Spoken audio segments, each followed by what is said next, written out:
എണ്ണശേഖരം കൊണ്ട് സമ്പന്നമായ കുവൈറ്റ് അടക്കമുള്ള രാജ്യങ്ങൾ ഇന്ത്യയിൽ നിന്ന് വൻതോതിൽ ചാണകം ഇറക്കുമതി ചെയ്യുന്നതായി റിപ്പോർട്ട്. അടുത്തിടെ കുവൈറ്റ് ഇന്ത്യയിൽ നിന്ന് 192 മെട്രിക് ടൺ ചാണകം ഇറക്കുമതി ചെയ്യാൻ ഓർഡർ നൽകിയിരുന്നു. ഈ ഓർഡർ വിജയകരമായി പൂർത്തീകരിക്കുകയും ചെയ്തു. ഇതോടെ വിവിധ അറബ് രാജ്യങ്ങൾ ഇന്ത്യയിൽ നിന്ന് ചാണകം ഇറക്കുമതി ചെയ്യുന്നത് തുടരുകയാണെന്നാണ് റിപ്പോർട്ട്. എന്നാൽ എന്തിനു വേണ്ടിയാണ് വൻതുക ചിലവഴിച്ച് ഇന്ത്യയിൽ നിന്ന് ചാണകം ഇറക്കുമതി ചെയ്യാൻ ഗൾഫ് രാജ്യങ്ങൾ മുതിരുന്നത് എന്ന് അറിയാമോ? ചാണകം ഇറക്കുമതി ചെയ്യുന്നതിന് പിന്നിൽ അടുത്തിടെ കാർഷിക രംഗത്തെ ശാസ്ത്രജ്ഞന്മാർ കൃഷിമേഖലയിൽ ചാണകത്തിന്റെ ഉപയോഗത്തെക്കുറിച്ച് ചില കണ്ടെത്തൽ നടത്തിയിരുന്നു. ഈന്തപ്പന വിളകളുടെ വളർച്ചയ്ക്ക് ഏറ്റവും കൂടുതൽ സഹായകമാകുന്ന ഒന്നാണ് ചാണകമെന്നാണ് അവർ കണ്ടെത്തിയത്. ചാണകം വളമായി നൽകുന്നതോടെ പഴത്തിന്റെ വലുപ്പത്തിലും മൊത്തത്തിലുള്ള ഉൽപാദന അളവും ഗണ്യമായി മെച്ചപ്പെടുത്തുന്നതായി അവർ കണ്ടെത്തി. ഇതോടെ കുവൈറ്റിലും മറ്റ് അറബ് രാജ്യങ്ങളിലും ചാണകത്തിന്റെ ആവശ്യകത വർദ്ധിച്ചു. ചാണകം ഏറ്റവും കൂടുതൽ ലഭ്യമാകുന്ന ഇന്ത്യയിലെ ചില പ്രദേശങ്ങൾക്ക് ഇത് ഗുണമായി മാറും. 300 ദശലക്ഷം പശുക്കൾ ഇന്ത്യയിൽ ഏകദേശം ഉണ്ടെന്നാണ് കണക്ക്. ഇവയിൽ നിന്ന് ഓരോ ദിവസവും 30 ദശലക്ഷം ടൺ ചാണകം ലഭ്യമാകും. ഇന്ത്യയിൽ പശുവിൻ ചാണകം ഉണക്കി ഇന്ധനമായാണ് പ്രാഥമികമായി ഉപയോഗിക്കുന്നത്. ചൈന, UK പോലുള്ള രാജ്യങ്ങൾ ചാണകത്തിൽ നിന്ന് വൈദ്യുതി, ബയോഗ്യാസ് എന്നിവ ഉണ്ടാക്കുന്നുമുണ്ട്.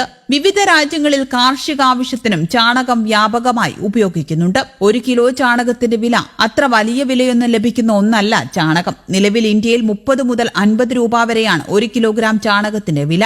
വിദേശ രാജ്യങ്ങൾ ഇന്ത്യയിലെ ചാണകത്തിന് ആവശ്യവുമായി എത്തിയാൽ ഇന്ത്യയിൽ വില വീണ്ടും ഉയരാനുള്ള സാധ്യതയുമുണ്ട്.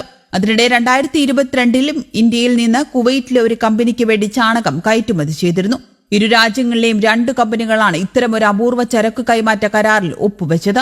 ഇന്ത്യക്കും കുവൈറ്റിലും ഇടയിലുള്ള ഇത്തരത്തിലുള്ള ആദ്യ ചരക്ക് കയറ്റുമതിയായിരുന്നു അത്. ഈന്തപ്പനകളുടെ ഉൽപാദനക്ഷമത വർദ്ധിപ്പിക്കാൻ ചാണകം അത്യുത്തമമാണെന്ന് Indian union of organic crops growers president Atul ഗുപ്തയും പറയുന്നുണ്ട്. ഈന്തപ്പനകളുടെ വലുപ്പത്തിലും ഗുണനിലവാരത്തിലും വലിയ സ്വാധീനം ചെലുത്താൻ ചാണകത്തിനാകുമെന്നും അദ്ദേഹം പറഞ്ഞു. ഇന്ത്യ ഇത്തരമൊരു ജൈവ വസ്തു കുവൈറ്റിലേക്ക് കയറ്റുമതി ചെയ്യുന്നത് ഇതാദ്യമാണെന്നും ഇന്ത്യൻ കമ്പനി ഡയറക്ടർ പ്രശാന്ത് ചതുർവേദിയും പറഞ്ഞു. കസ്റ്റംസ് അതോറിറ്റിയുടെ മേൽനോട്ടത്തിൽ രാജസ്ഥാനിൽ നിന്നാണ് ചാണകം കണ്ടെയ്നറുകളിൽ കയറ്റുന്ന ജോലികൾ പൂർത്തിയാക്കിയത്.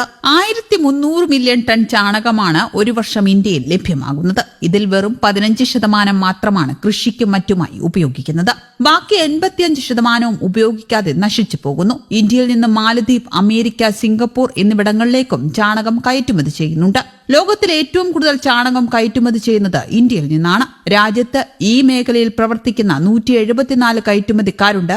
ചാണകം ഉണക്കി ചാക്കിലാക്കിയതിനിപ്പോൾ ആവശ്യക്കാർ ഏറെയാണ്. ചാക്കൊന്നിന് 150 രൂപ മുതൽ മുകളിലേക്കാണ് കർഷകർ ഈടാക്കുന്നത്.